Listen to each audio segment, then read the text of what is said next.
think about this one. All right, this time we need the values of sine, so let's draw the graph of sine. 360, 180. That's 90, 270. And graph of sine is like this. Everyone should remember the graph of sine and graph of cosine. Never forget those two. Okay? So let's try to, again, make a table. R from 0 degrees, 90 degrees, 180 degrees, 270 degrees, 360 degrees. So if you plug in 0, what's sine 0? It's right here, right? What's that? 0. All right, now what about sine 90 degrees? Oh, no, sine 90 is 1, but if you plug in 90 here, it's 2 times 90. Right? Oh. So when you plug in 90 here, 90 times 2 is 180, so sine of 180 is 0 again. Okay, that's not too fun. If you plug in 180 times 2 is 360, which is again 0. It looks like it's going to be 0 all the time.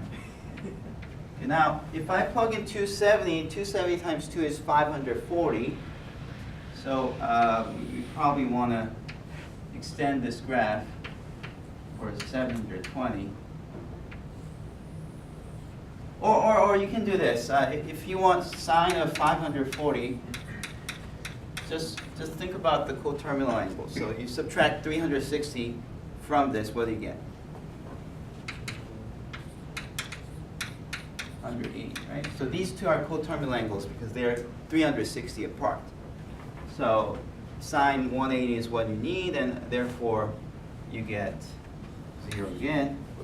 And 360 plugged in, that's 720, which is coterminal to 360, so it's 0.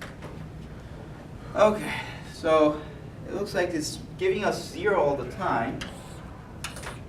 So 0, 0, 0, 0. Okay, not very fun.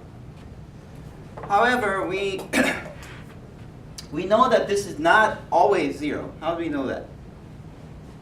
Because, for example, if theta is 45 degrees times 2 is 90 degrees. Sine 90 is 1. So at 45 degrees, I know that it has to have 1. So it starts from 0 at 0, and it has to reach here at this point when it's 1. Okay? So that's why I'm pretty sure that it's not just this. Okay? It must be something else. However, but this is not totally useless either, because we also learned that when it hits 0, these are the angles when it hits 0, right? So we know that the graph is hitting 0 at these places. No, that's just yeah.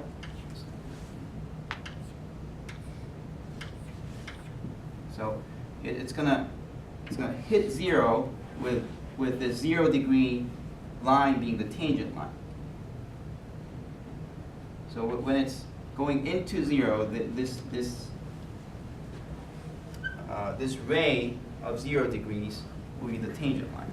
Same thing here. This ray of 90 degrees is a tangent line, so when the curves go in, it has to go like that. It has to go like that. Okay. Okay, so that's what we know, but let's just do some more. Okay, so again, I guess we want to do some kind of a reverse engineering. We just figured out that at 45 degrees, the curve should be passing through 1. So 1, 45 degrees, this point here, 1, 45 degrees, should be a point that the graph passes. And therefore, I guess what we want to go after are the values of theta where r would either become positive 1 or negative 1.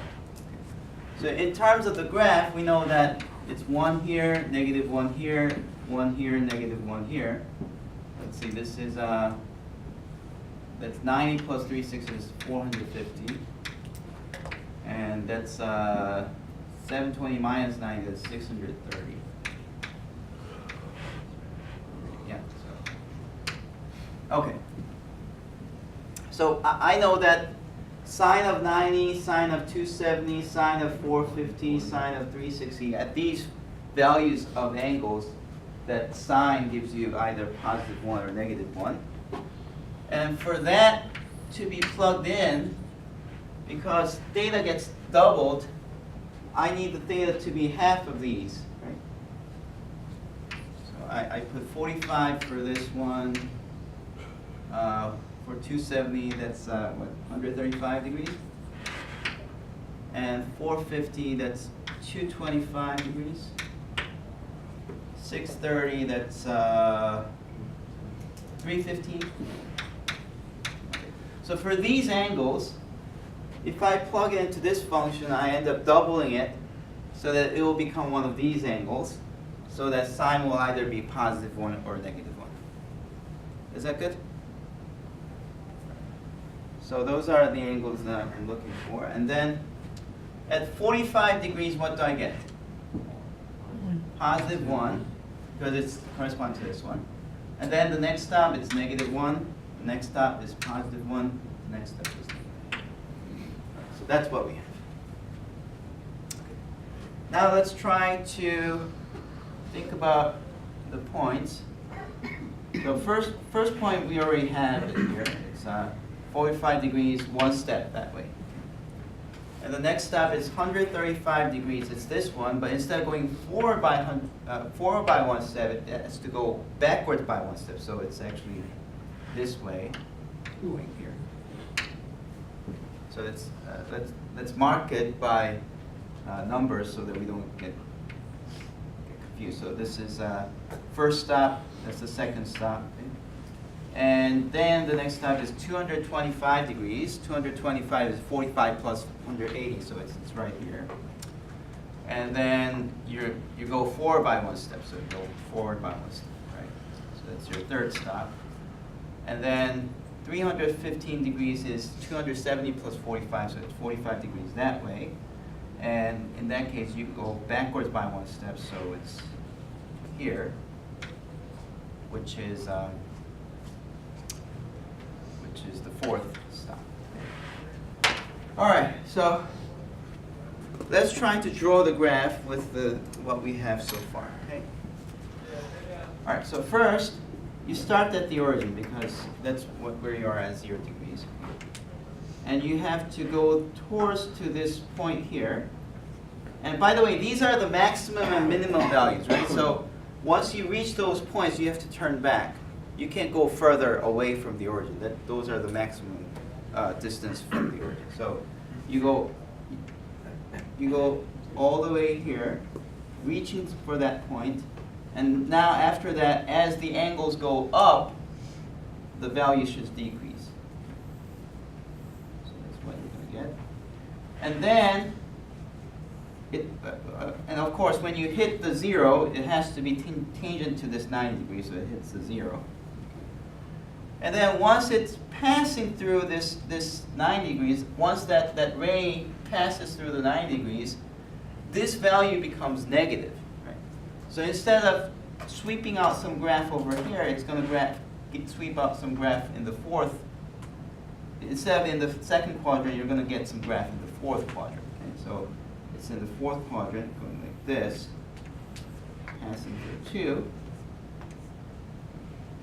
And then it's going to come back to the origin. And always when you come out or go in, make sure that we already decided that these 4 lines are the tangential lines to the graph. So make sure you're tangent to those graphs. Okay? And then the next stop is 3, so you go like that, come back. I guess I made this too much.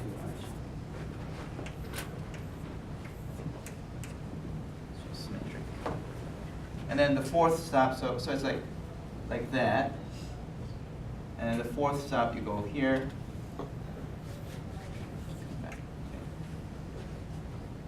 So it's called the 4-petal rose. Okay. It's called a 4-petal rose. And to give you an idea of this shape again, it's like going like that, comes down. And this is where it ends after full 360 degrees.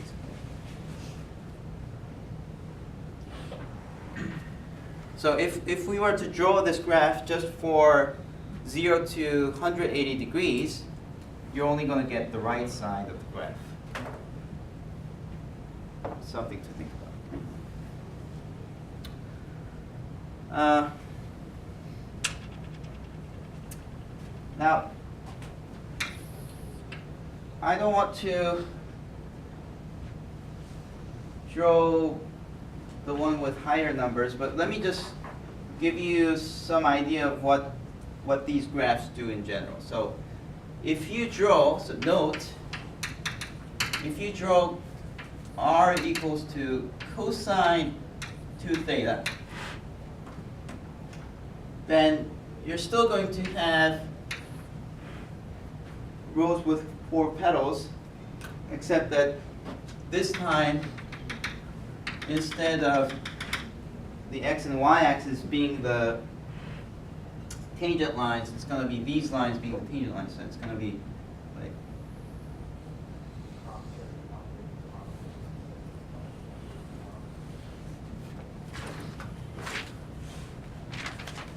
so that'll be the graph. It's not drawn well, but I tried my best.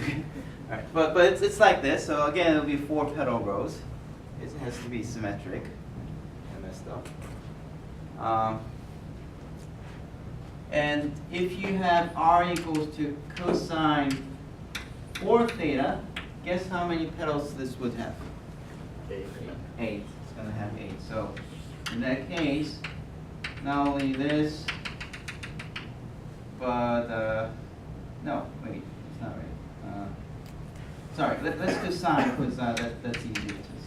Sine 4 theta, then this, they will all be tangent lines. So you're going to have, and then, yeah, and then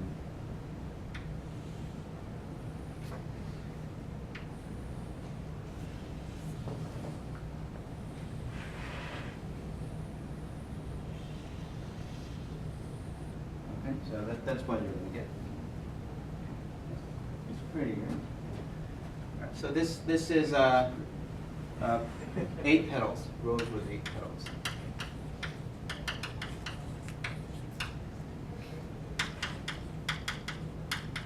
And with if this is cosine, it's changed. And if you are wondering what about these rose petals with arbitrary angles, all you have to do is just add something like cosine 2 theta plus, say, for 30 degrees here, and it's going to be tilted a little bit. So you can always add something to make it rotate. And of course, the more fun thing would be to actually make this various numbers and draw different pictures and make it animate. Maybe I should do that. All right. So that's what you do. So that's the case with rows with n petals when this number is even. So these are the case with r equals to cosine or sine of n theta, where n is even. In that case, you get what? Rows with 2n.